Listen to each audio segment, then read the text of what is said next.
Good evening and welcome to Wisdom Walk here on Black Hole Radio and my YouTube channel, Wisdom Walk to Self-Mastery. I am your host and guide, Jojapa Maria Ensaroma. The year 2020 is an Earth year, according to the wisdom that I keep, and it brings opportunities, powerful opportunities for expansion of both the good and the bad. 2020 is astrologically respected and philosophically regarded as a bridge that leads humanity away from the old and unnecessary beliefs and structures and over to the threshold of the new structures and new beliefs that are necessary for our evolution on this planet.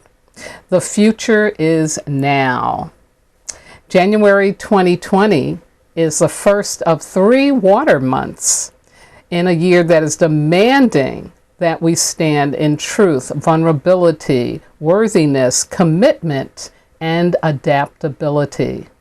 So, to reverently open 2020, I am presenting my annual New Year's message, and I'm doing it in 2 parts. Last week was part 1, and this week is part 2. To honor this new decade and this era of radical human evolution. So tonight I am going to be spilling about navigating the 2020 transit. But first, for those of you who may be listening in for the first time, let me give you a brief overview of Wisdom Walk. It is a personal development resource for your mind, body, and soul. My ministry is any pain that is not transformed will be transferred. So the essential goal of my shows is to support you in learning how to recognize and release any and all pain that may be blocking fulfillment in life, or what I like to call having your happy endings in life. So every Sunday night at 5 p.m. Pacific time, 8 p.m. Eastern, I always put Eastern first, I broadcast live here on Black Hole Radio, unless I'm on hiatus, which is going to happen over the next 2 weeks, or again, if something unexpected occurs, some technical difficulty. But if for some reason, if you're accessing this program over the internet and you have a problem with your connection, you can listen to the live broadcast on a telephone line at this number. It is area code 563-999-3089. Again, that's 563-999-3089. Also know that I will upload a video of this broadcast on Tuesday, Wednesday at the latest, to my YouTube channel, which again is Wisdom Walk to Self-Mastery. You can ask questions or share comments on my Facebook page, which is Wisdom Walk Radio, or on my website. There will be a way that you can connect with me through the email, and the website is www.wisdomwalk2selfmastery.com. And of course, if you are watching this as a YouTube, you can comment or ask questions in the box below. But right now, I invite you to sit or lay back and join me for an exploration of the inner landscape, where we can connect to our soul and discover the true treasure of being human. Wow, thank goodness I write stuff out that I can refer to and guide me, because let me tell you, my energy right now is like, whoo, all over the place. Yes, today is January 12th, the awaited day for decades of what's called the Saturn-Pluto Conjunction in the sign of Capricorn. And it is definitely heralding in a transit, moving from what was to what is going to be. And for those of us who are aware and awake, and who consider ourselves to be light keepers, light bearers, yeah, it's quite an energetic time. The past 3 days, including today, have been quite a time energetically. So thank goodness I've got stuff written out that helps to guide me, because Oh my goodness, staying grounded. It's really hard to stay grounded right now. And I just like want to be up dancing almost. But I'm not going to do that. I'm going to start off the way I always do with my programs, which is to honor the ancestors. And because we're in such a time of great change and great energy, I just want to call on all the ancestors and not leaving anybody out, because yeah, it's that big an energy. So join me, if you will, and thinking about those persons whose shoulders you're standing upon, the persons for whom you would not be here if they had not lived their life. And ancestors can be people who are blood related, but they can also be people who were not, people who were either friends of the family or just friends that you had. It can also be celebrities or historical figures that you have a connection to, like me with Josephine Baker and Louis Armstrong, two very powerful and important ancestors for me. So I'm going to do an invocation calling them up, because I know I totally need ancestor support and help to get through and navigate through 2020. So it helps if you say their names aloud, but do take a deep breath in and let it out. And now let's call up those ancestors. Creator, Mother, Father, God, Source, all the one, all that is. We thank you, we thank you, we thank you for your blessing and your mercy in our lives, and for yet another opportunity to call on the ancestors. Creator, clearly you have made this world to be such that when we are in times of challenge, when we are in times of trouble, that we can turn to you. And you have also given us access to the ancestors, your emissaries, those who can do God speak, those who were here and know now the difference because of that journey. And we are so grateful that you make them accessible to us, and we ask and thank you for making them even more accessible to us. So I'm calling out to you, ancestors. Ancestors, ancestors, ancestors, please come, please guide us, for we need your help, your support, your love, and your guidance and your wisdom at this time, at this powerful time of great change here on this planet, in this universe. And ancestors, we know we can't do this alone. We know we can't understand, we can't plan, we can't figure out all of what is required, but we're willing to learn. And so through that willingness, we invoke you, invite you to come and be our guides, be our teachers, be our leads. Give us the way forward so that we can truly reach our promised land, personally and collectively on this planet. And Creator, once again, I just want to thank you, thank you, thank you for the blessing of the ancestors. And I thank you for this opportunity to invoke them in the name of all that is holy. I say amen, ashe ahoasa, shinka bismillah, and so it is. Ashe. Wow. I have so much to share. Like last week, I had so much to share and I didn't have enough time. So I hope to be able to give you everything within the hour, because I realize some of the things that are important about this year I will be able to share with you in preceding broadcasts and videos. But I do want to give you at least what I consider to be some fundamental, even foundational bits of information that can be helpful to you in navigating through 2020, through this transit. So tonight, everything I'm going to be sharing is really about my annual message to you. So I'm going to start with just an overview from the Dagara ancient wisdom about what 2020 is as an Earth year. Then I'm going to talk about some numerology. I didn't do that last week, about 2020. That can be, that is, again, in alignment. It's so in alignment with the Dagara wisdom. I am going to give you your elemental wisdom for the week, because we're actually going into an Earth week.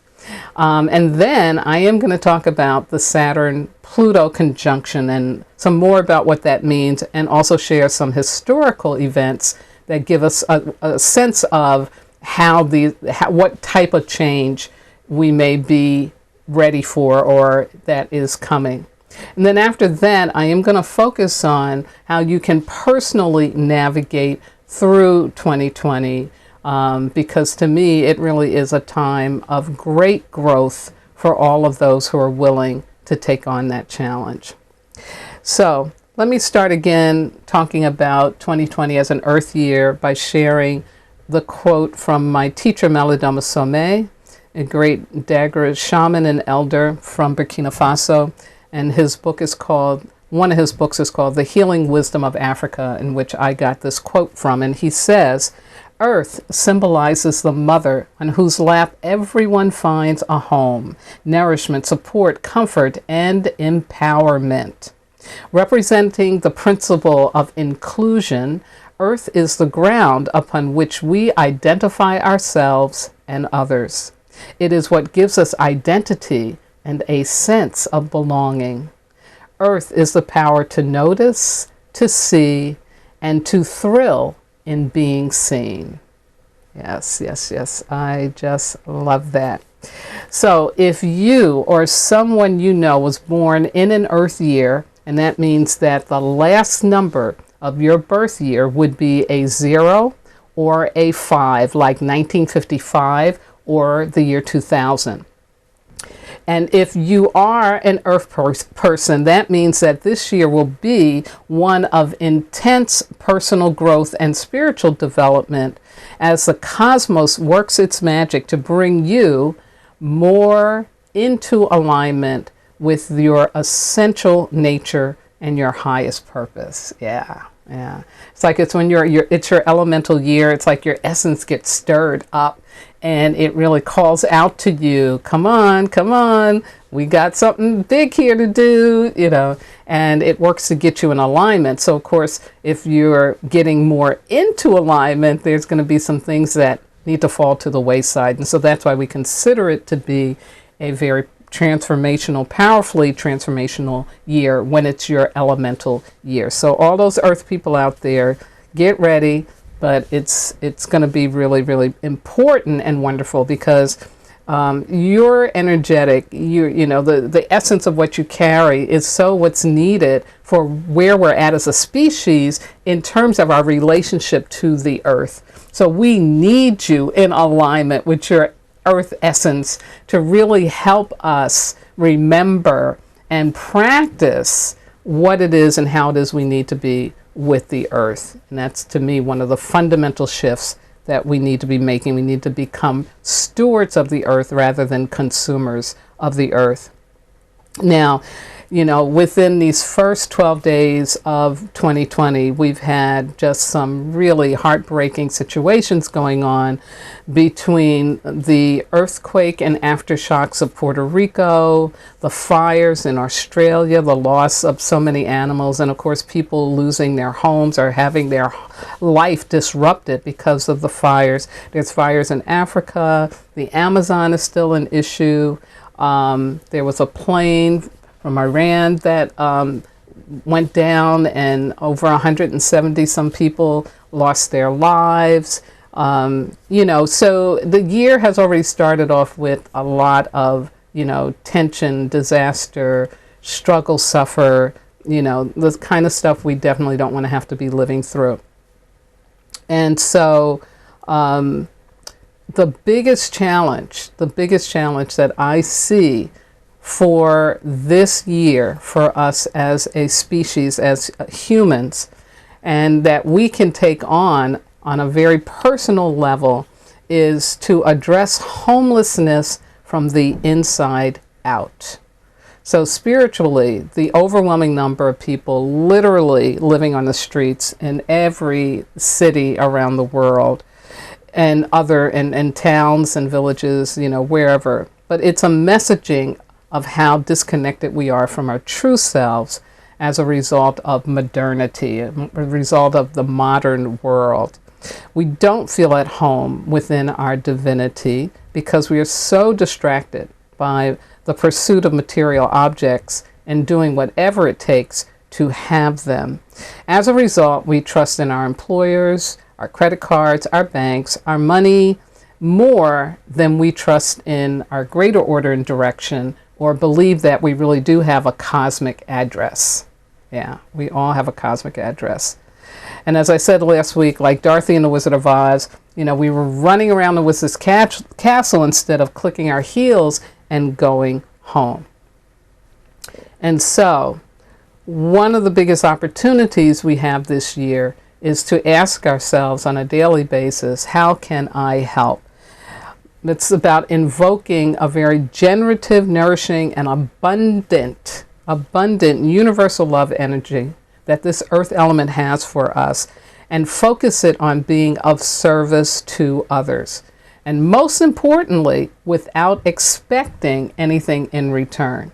You know, one thing about modernity is that we're so used to clicking on something or putting a coin in a slot and getting something out right away. We are so used to that. And what I'm talking about is to open up to not thinking that every action, everything that you do has to result in what you know is going to be the outcome or the blessing. That you actually open yourself up to receiving unknown blessings as a result of your willingness and your faith gesture to be of service to others. When you do that, you're automatically serving yourself. So you really get something back right away. Yeah. But it's time for us to let go of thinking that, you know, there has to be this immediate reciprocity for what we do. Because I believe part of why it's a challenge for us to think about serving others is because we first think about, well, what am I going to get for that? How am I going to, how's that going to, you know, how's that using my time and energy well? You know, it's like we put a dollar sign on everything we do. And we need to break out of that. And the connection between that and our homelessness is when you're doing a faith gesture like that, when you're willing to share of yourself faithfully, you're connecting to your divinity within. Yeah. You're connecting to your divinity within. And the more we strengthen that experience, the more we believe in that experience, we will see a change in the external world that we live in. Yeah. And so a lot of what's happening with these disasters going on is that people are being given real opportunities to do that, to be about, let me help someone. Even though I may have lost my house, that person may have lost a loved one. So how can I help? You know, it's that kind of a thing. Yeah. And it's unfortunate that maybe we do have to have disasters show up in order to get into our divinity. But let's do it, choosing it without having to wait for a disaster to come. Yeah. So, the numerology of 2020 is very interesting, and I got this from a woman called Tanaaz, Tanaaz. I'll put a link for her in the box below this video. Her website is foreverconscious.com, and she says 2020 is also a number 4 in numerology, which is a number that represents, are you ready for this? Coming home to the self. Yeah. Coming home to the self. We may feel this energy coursing through the year as well.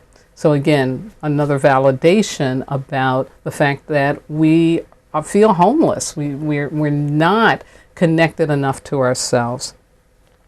And she asks that, she says, goes on to say, in fact, we can even ask ourselves, what does it mean to feel at home in who I am, in my body, and in my life? Yeah. Really cool. So again, the numerology of 2020 saying that. Some more numerology, and I got this from a dear friend. Her name is Deborah Rosen, and she's an astrologer. And Deborah says 2020 is also 22/4 in numerology, which stands for structure, stability, foundation, work, and service. Yeah, there we go again. There we go again. She says 22 is a master number representing the master builder. So it will be a very powerful year. Yeah, yeah.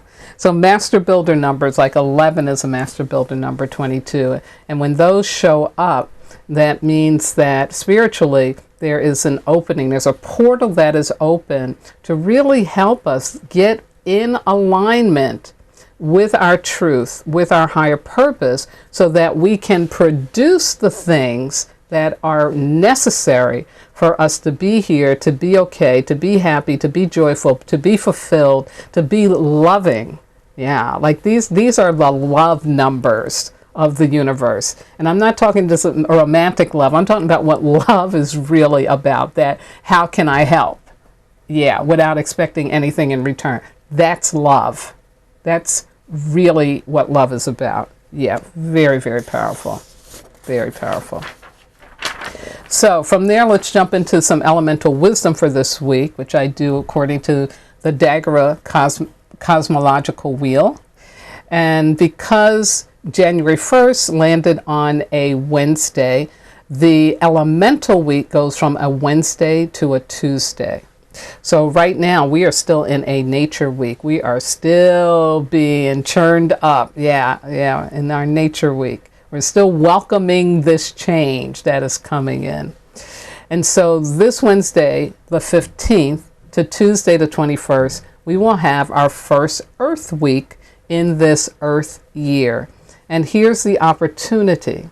It's about receiving support. Yeah. You are worthy is the message. Embrace the power of self-love and honor the energetic of the earth element as you open yourself to receive what you need to be fulfilled, nurtured, appreciated, and loved. Be self-full. This is cosmic reciprocity for all that you have done to support others. You deserve it. Ask and you shall receive. So again, for those of you who have been out there saying, how can I help, and doing it without expecting anything in return, being true to this love energy inside of you, this week, allow yourself to receive back the reciprocity, and again, in ways that you can't imagine. So this is about getting your tank filled up so that you can continue to be of service to others in a loving way that you have been. So it's okay to be self-full, to expect that, yeah, okay, something's coming in, yeah. And again, you're worthy, you deserve it. Now, here are some distractions with that, because sometimes the way we get our reciprocity is that we do have to ask for help. And so do not be afraid of hearing a no. A no is just saying, it's not this way. This is not the way. And you accept that and go on and ask again and ask again and ask again, because finally you will get to your yes. So don't be afraid of hearing a no. Do what you need to do to get what it is that you need at this time. Also, that fear of being a burden. You know, like we may be in need of something, but oh no, I don't want to, you know, they'll think I shouldn't be asking and think I'm being a burden, you know. No, and you know the difference if you're scamming, you know, or not. But when you really need help, it's okay to ask, and don't think you're a burden. When it's real, when it's genuine, and you ask for help and the person helps you out, you're giving them, you know, an opportunity to be blessed. Because like I just said, when we give help without expecting something in return, right away we're getting connected to our divinity. We're being blessed. Yeah. So if you're afraid to ask, you can think about, but wait a minute, I'm not helping that person get their blessing. Yeah. So again, let go of thinking you're a burden. That's a distraction to receiving support. And then last but not least, let go of the judgment, that fear of being weak or a failure. Yeah. I don't know of anybody who doesn't need help. And I don't care how many millions of dollars somebody may have. They still need help. because money can't buy you love. Money can't really solve an emotional problem. Yeah, all money can do is look at you and say, hi, feeling bad? Hi, you know. And you could use it to buy as many things as you think that are going to help you feel good and eat as much as you can. But at the end of the day, you're back to, I feel really bad. Yeah. So everybody needs help at some point and in some way. And it's never that you're weak or a failure. It's just you're human. You know, we're here to experience all sides of the spectrum. All sides, the ups, the downs, the ins, the outs, the highs, the lows, the good, the bad, the ugly, the beautiful, all of it. All of it. So we're never going to just stay in one station all the time. We're here to experience it all. So again, this week, this Earth week, be in that energy of abundance mentality, wealth mentality, and let yourself receive, let yourself experience how worthy you are, how valuable you are. Let yourself receive the support that you deserve. Now, on the following Wednesday, the 22nd, we'll begin a fire week. Time to be truthful. And of course, I will tell you all about that in the next broadcast. Yes. I want to move in now to the Chinese New Year information for 2020, which comes on the 25th. It comes in January this year, and it will last until February the 11th, 2021. So the Chinese New Year is on a lunar calendar. Yeah, so they go through the 13 moons. And so this new moon of January the 25th brings in the year of the white metal rat. Now, what's really significant about this is that the rat is the first animal in the Chinese zodiac. There are 12 animals, and the rat is the first one.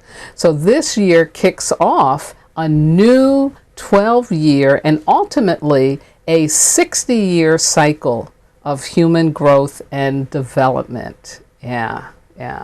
So in the Chinese astrology, you have these 12 animal signs of the zodiac, and each of those animals also has an aspect to it related to their medicine wheel, which has these 4 elements they use. So they use fire, water.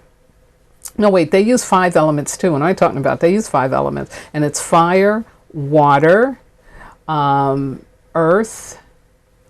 I think they do wind and metal. Yeah. Or maybe it's nature and metal, but something like that. But they have these 5 elements. And so each of the animals then gets subscribed one of those different elements. Oh, wood, that's what it is. It's wood, not wind, it's wood. And so that's why ultimately it takes 60 years to get through the entire zodiacal cycle in the Chinese zodiac. Yeah. And what that means is by the time you're 60, you will have gone through all of the different aspects of each of those animals, which represent different energies, different opportunities, possibilities in life. And so by the time you're 60, you're really ready to be an elder, because you will have walked through all of what life has to offer you in terms of challenges and this and that. Yeah, very, very, very wonderful. And a lot of people don't think that. They don't, again, in Western culture, most of us are afraid of aging because we see it as, oh my God, I'm going to get sick and die. Instead of, oh wow, I will get to a place where I have wisdom because I've gone through the years of the white metal rat 5 times. It's that kind of thing. Yeah, it's really cool. So let me tell you about the rat year. And I have a friend who is Asian and grew up with the Chinese New Year, and she told me that the year of the rat is considered to be a good year. And information I found says that the rat year is considered a year of new beginnings, new opportunities for success. The metal rat is an armed rat.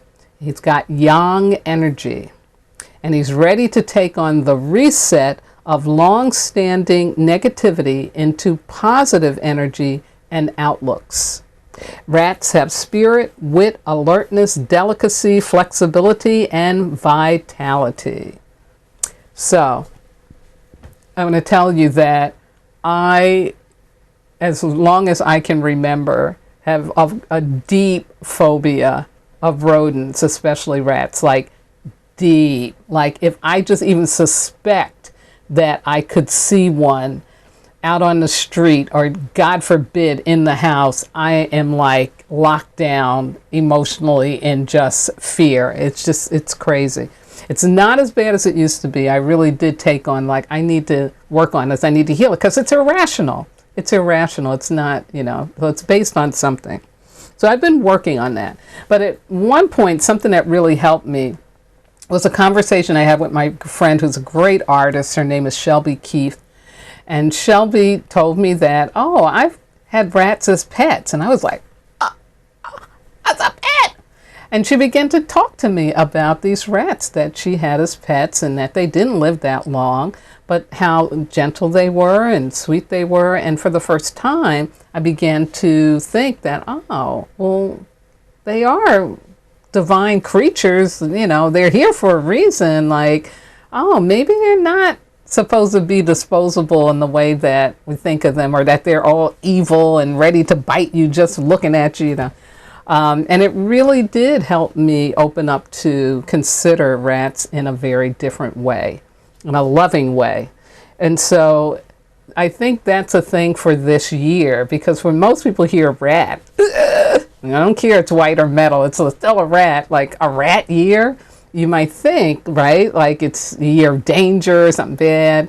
But no, it's really about opening up to learning, getting the treasure, I'll say, in a year that could seem to be a very, very challenging and bad year.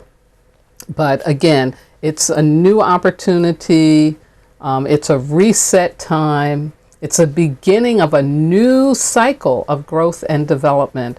And that is something to be really, really excited and happy about. So there you have it. Chinese New Year's 2020, adding to the mix, right, of all of this stuff that is going on. Just a reminder that January 22nd is what I've declared Earth Day, because I'm doing it every month, and I will get to you a suggestion that you can do to connect with the Earth. And I think, of course, because we're opening up this Earth year, it would be really, really important to do. And I'll post that in Facebook and also below the video. Now, let me step into, and I'm looking at my time. Like I said, I've just so much to share. So I may go over a little bit because I want to get as much of this in for you as I can, some basics. So very briefly and quickly, just to say that on the 10th, on Friday, we had a lunar eclipse in Cancer. Energy was really big, really, really big. Then yesterday, the 11th, we had the planet Uranus, who's the great chronologer. He's like the father of Jupiter. He's totally about right timing. He went direct. And the big message astrologers say in that is that we've been given a divine go-ahead to do what it is that we must do. So it's like the gate is open. Yeah, it's time. And then today we have the conjunction of all conjunctions that hasn't happened like this in 500 years, and that is the Saturn conjunct Pluto in the sign of Capricorn. So in other words, Saturn and Pluto have conjunct, but not in the sign of Capricorn. It's been 500 years. Yeah. And what's conjunction? Conjunction in astrology is when two planets are combined, their energies are combined because they're in the same point in the sky. And this often results, of course, as the strengthening of both of their energies, right? So Saturn is all about rules and structure and framework and responsibility and maturity. And Pluto is about profound transformation, because Pluto eliminates anything that is toxic, outdated, and what can no longer sustain growth, right? So Pluto's like, we're going to tear it down. It's coming to an end. Then Capricorn is a sign of institutions, role models, politics, and how society works. Therefore, this conjunction will bring a profound restructuring of the existing systems and structures so we can find better rules, better systems, and better governing institutions. Now, this astrologer I got this from, who I really like, her name is Astro Butterfly. She says governing institutions go beyond politics. She says you are a governing institution. Your life is a governing institution. Anything that requires planning, structure, and an operating model is a governing institution. All the rules, customs, laws, and principles anchored in the past that can no longer sustain life will have to die to allow new rules, customs, laws, and principles to emerge. Wow. Wow, wow, wow, wow. Yeah. And again, it's like we're being asked collectively and individually, right, to really, really accept that there's no going back, and that we are in a new world, we're in a new time, and we need to move forward. We need to move forward. Just quickly, some of the energetics that have happened historically when Saturn and Pluto have conjunct.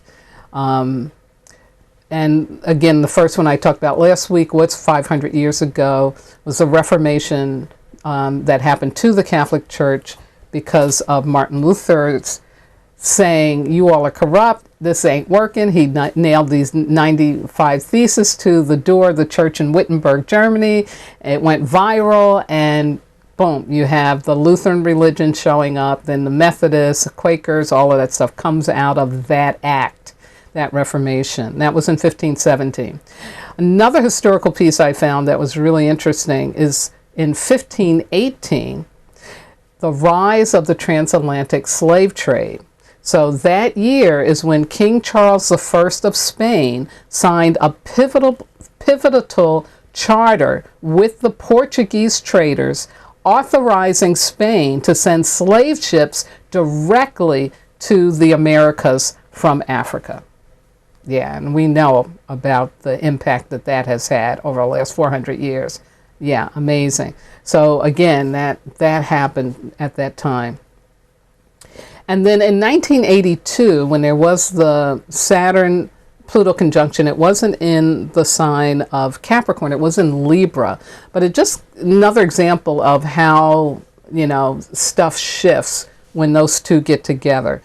And I found out that shortly after they joined forces, this company called Core Civic was established, and it became the first corporation to privately own a prison here in the United States.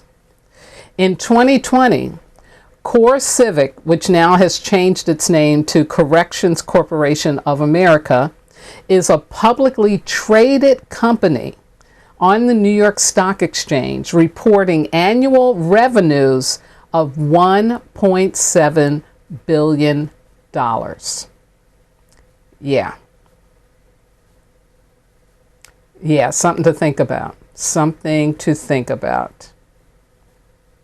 Now, you should know that right now, this corporation is in the news because there's a class action lawsuit pending alleging that the company forced labor in their detention centers, using inmates as workforce instead of hiring local employees. So they're just doing another form of slavery, right?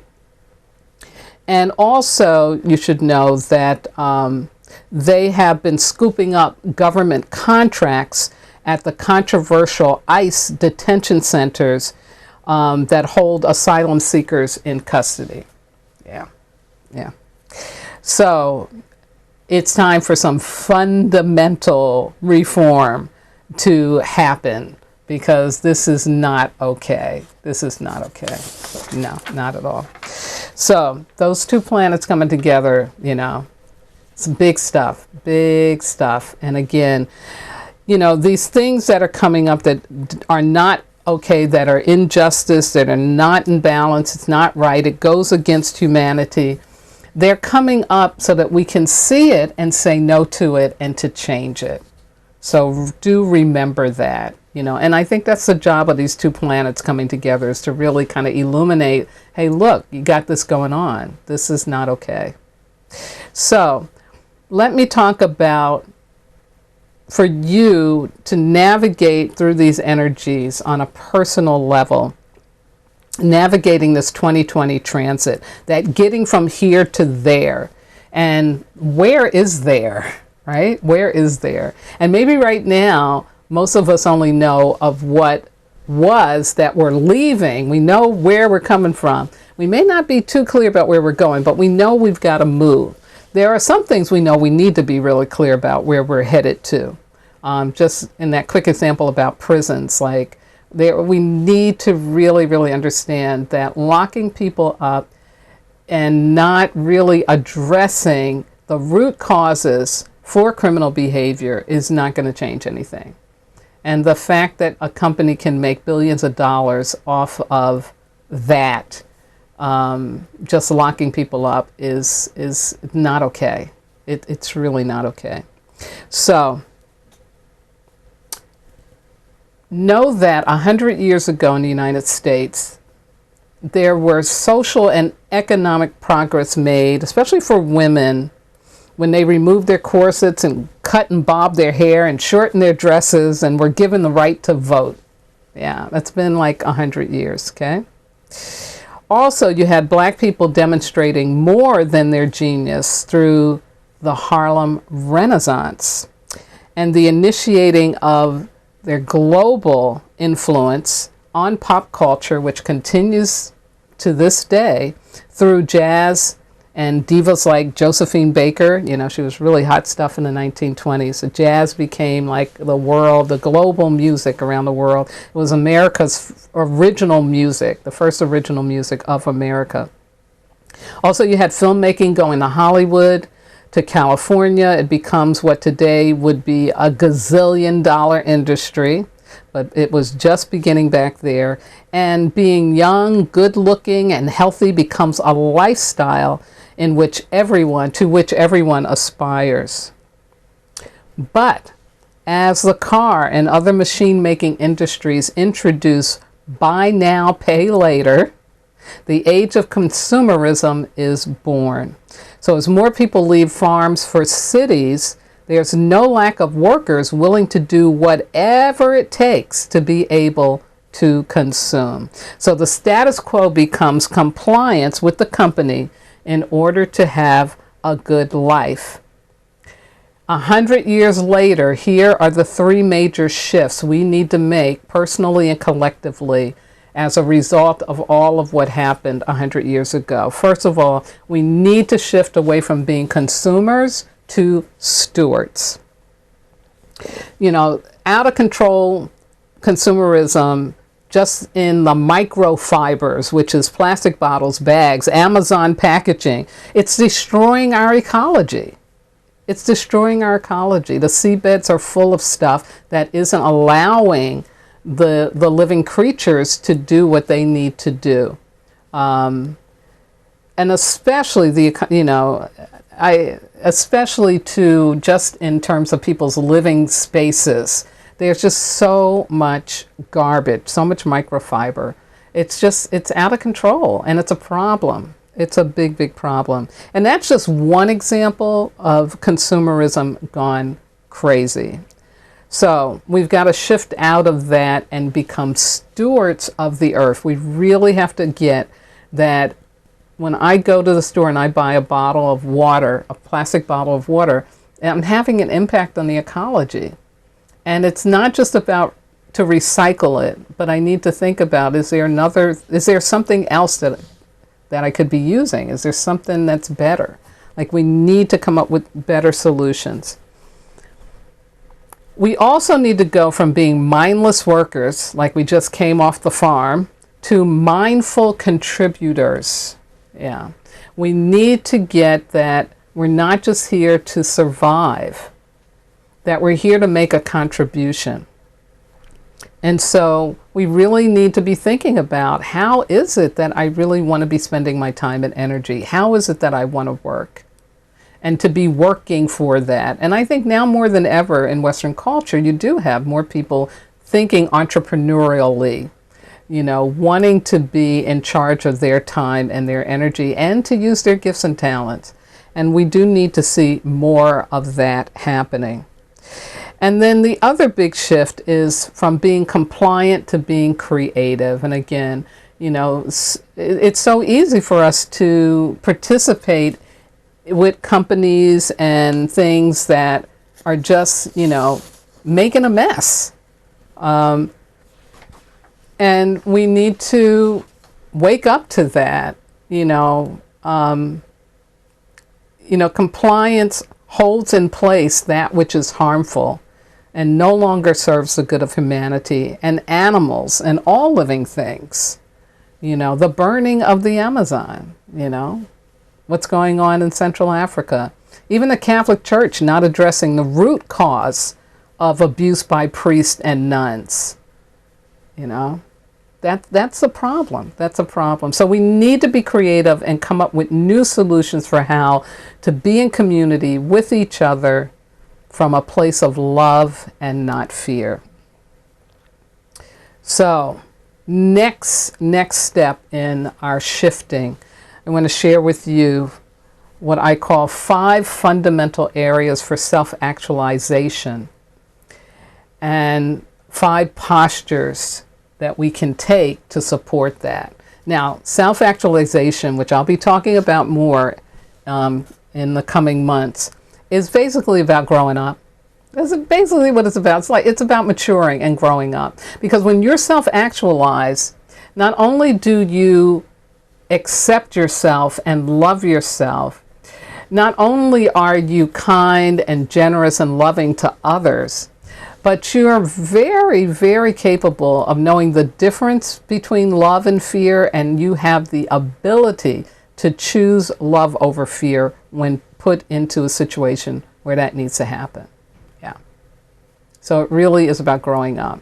And we're just in a time, folks, 2020 really is a marking. It really is that threshold where we have got to wake up, clean up, show up, grow up, and open up. Yeah.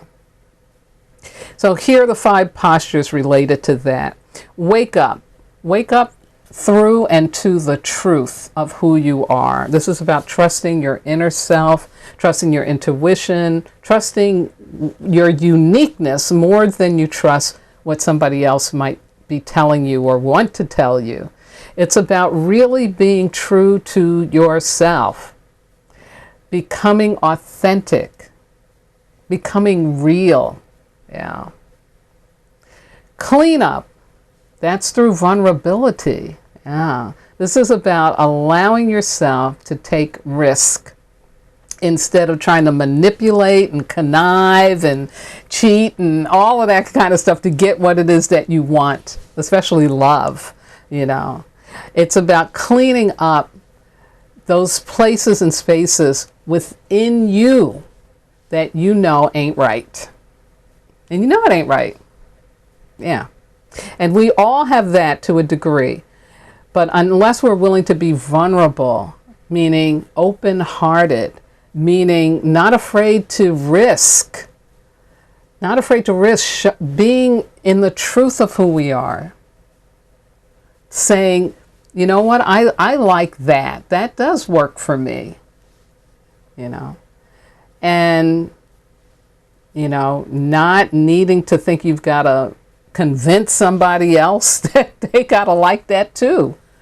you know. Again, clean it up, clean it up. Show up, and show up through worthiness. This is about removing blocks to believing that you're unworthy, not valuable, or disposable. Yeah. Because when you don't believe you're worthy or valuable, you won't show up. You're going to be hiding. You're going to be hiding. But to really be in alignment with this transit of 2020, to navigate through it, you got to show up. So you got to believe you're worthy and valuable. The next one is grow up.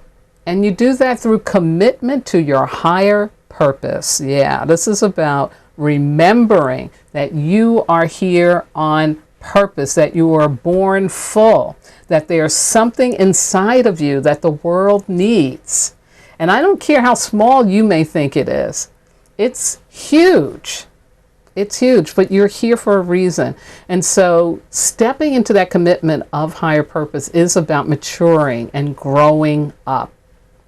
Coming out of whining and moaning and groaning and comparing yourself to other people, you know, whatever you do to hold yourself back from being in the truth of who you are and living that truth, living on higher purpose. And then last but not least, opening up is through adaptability. This is, you got to let go of knowing and you got to step into not knowing, which is curiosity. You won't be able to really get to everything else I just talked about unless you're really willing to open yourself up to learning what your truth is, who you really are, what your higher purpose is, how valuable you are, right? And to open your heart, first of all, to yourself. And that's that changing up energy, you know. Yeah, rising up, changing up through opening up. And the adaptability is because things are going to shift in your life. And your plans may not be the plans that 2020 is really about. 2020 may have a whole nother plan for you. And so you're going to have to open up to learning how to be with that, how to make the most out of what you are given so that you really can have a happy ending in life. Yeah. To trust that you're going to be given exactly what you need in order to get to the truth of who you are and to be on higher purpose. So again, that adapting, you know, letting go of holding on to what you think, but opening up to something new, something different is here. Now, here's a personal challenge for you. I want you to rate yourself on a scale of 1 to 5 for each of those areas and postures I talked about. So in other words, where are you at with waking up and truth, cleaning up in vulnerability, showing up in worthiness, growing up in commitment, and opening up and adaptability? Where are you at? Take time to rate yourself on a scale of 1 to 5. Next, I want you to identify what you believe can help you grow and evolve in each of those areas. So for example, with waking up to the truth, what do you think could help you with that? What would support you in that? What do you need so that you can be woke to the truth of who you are? Yeah. And sit with that, play with that, really open up to that. Yeah. Next, I want you to choose one of these areas and postures to focus on now. Take it on now. Yeah. And then I want you to share your intention with someone you love and who can hold space for you as you work on yourself. Yeah. And that's called making an annual commitment. Making an annual commitment. Yeah. Much better than I got to lose 5 pounds so I can look good in a bikini by August. And you can do that too. But we're talking about some inner work here. We're talking about the deep work that is going to make a difference for how you show up externally so that life doesn't beat you down, life doesn't get you, that you actually experience life gifting you. Yeah. So this personal challenge will be listed in the box below my YouTube, and I will post it on my Facebook page, Wisdom Walk Radio. I think I've made it. I've come to the closing. So amazing that I made it through, because at one point I didn't think I was going to, but I'm glad I did, because again, like I said, this is foundational information, I believe, to help you navigate through this incredible, just prophetic year that we are in. And by the end of this year, we've got another big jump in human evolution that's coming. And so by taking on your inner work, you're going to be prepared for that. Well, I want to close first by shouting out to my wonderful engineer, Miss Makthia, who had completed her first year at Brown University in Rhode Island, and she said she had a great time. So I am so happy to hear that. Yeah, how wonderful. Again, Makthia, blessings to you and the entire Black Hole Radio Be Well family. Couldn't do this work without you. Thank you so much for holding space for me. I want to do a shout out to all my regular listeners out there, starting with Miss Sarah, who at 95 brings evidence that we can navigate the 2020 transit successfully. You know why? Because she's 95 years old. She's been through lots of conjunctions, and she's here laughing, eating burgers with me at Mel's Diner, having a good time. So she's proof that you can do your inner work and you can make it through. To all those who have wisdom walked with me and you know who you are, to my family, my spiritual kin, my transformational leadership colleagues, my medicine brothers and sisters all around the globe, and those who may be listening or watching for the first time, thank you, thank you, thank you. I could not do this without your listenership, your viewership, and your loving support. Now, next week, I will rebroadcast the New Year's message for 2020 over the next 2 Sundays. So I'll be doing rebroadcasts over Black Hole Radio. And I'll return to live broadcasts on Sunday, February the 2nd, which happens to be Groundhog Day, one of my favorite days to talk about. So, excuse me.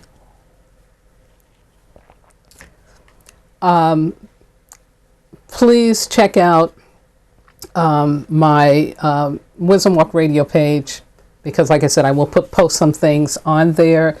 And my YouTube channel, please subscribe and like, so you can get all of the videos that I complete on Tuesday, hopefully by Wednesday, without having to look for it. It'll just come ding into your inbox. But last but not least, I would like to thank my God, my ancestors, my spirit guides, loving entities, everything that walks with me, keeps my head to the sky, my feet to the ground, and my heart open to do this important inner work with and for all of you. Have a fabulous, fabulous Earth Week in this opening Earth year of 2020. And do remember, most importantly, that you are not disposable. So don't treat yourself that way. You are divine. Good night now.